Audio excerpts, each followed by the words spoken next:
For all of you who feel like huge failures right now, welcome to the Hastings Family Swimming Pool.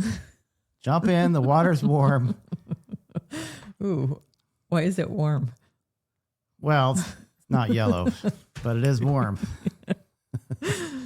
Oh, we've been talking in part one of this episode about how to navigate the holidays, Thanksgiving, Christmas, Hanukkah, whatever you celebrate, New Year's, without dying from the stress or without wanting to kill each other. And what we want to help you see is this is a great ability to thrive if you're very intentional about it. So I can not only not kill you, but our relationship can thrive and Yes. be even possibly scintillating. Yep. But we got to learn from all the fails. We were talking about failure, and in our conversation, we came to the realization that failure is necessary for us to learn and for us to grow. And yes, absolutely. It's a strange paradox that we could probably spend a lot of time talking about. And looking throughout history. Why do I have to fail so much in order to grow? I know that up here, we all do, but it really hurts. And it seems like we keep failing in different ways, so we keep learning lessons in different ways. It's really hard. Really Yeah, hard. It is. But one secret that we shared in part one of this episode is to document those fails, have a meeting after you make the fails, and create a December protocol. Put it in the back of your planner, put it in with your Christmas decorations, wherever you want to put it to remind you, because we forget 10 or 11 months later, 12 months later. We totally forget. Protocol. Yep.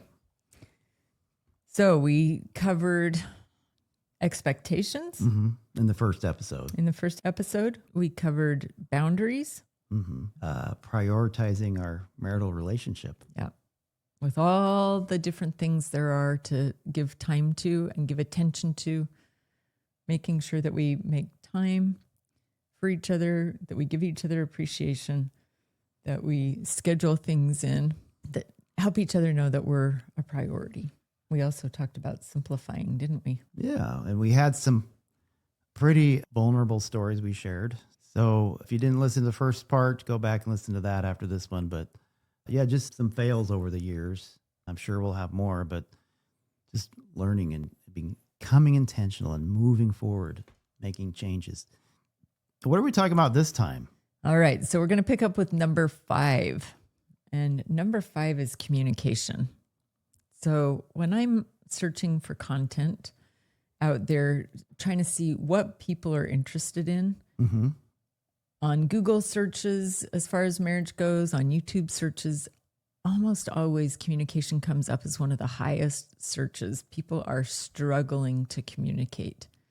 And communication during the holidays is especially difficult.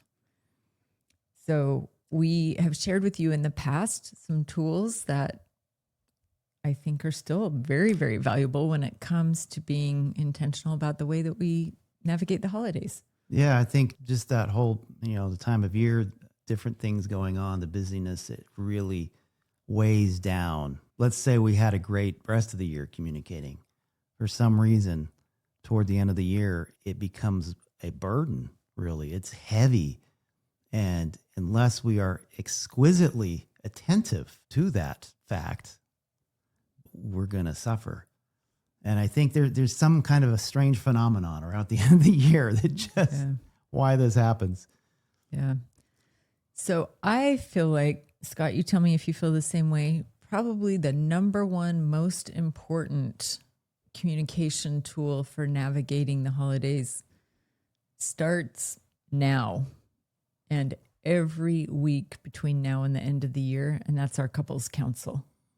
Would you agree? I would say, yes, that's the framework from which we hang the other stuff. That's where we talk about our expectations. That's where we talk about our boundaries. That's where we talk about, are we putting each other first? That's where we talk about, are there some things we need to simplify this year? If we have one of those meetings, we set those expectations and boundaries, and we're every week checking in with each other. How are we doing on these? Do we need to adjust our expectations? We forgot about this boundary, and I'm seeing that this would help protect our marriage or our family more if we instituted this. So, Heidi, how are couples counsel more effective than me just coming up to you and saying, "Hey, do you have a few minutes so we can talk?"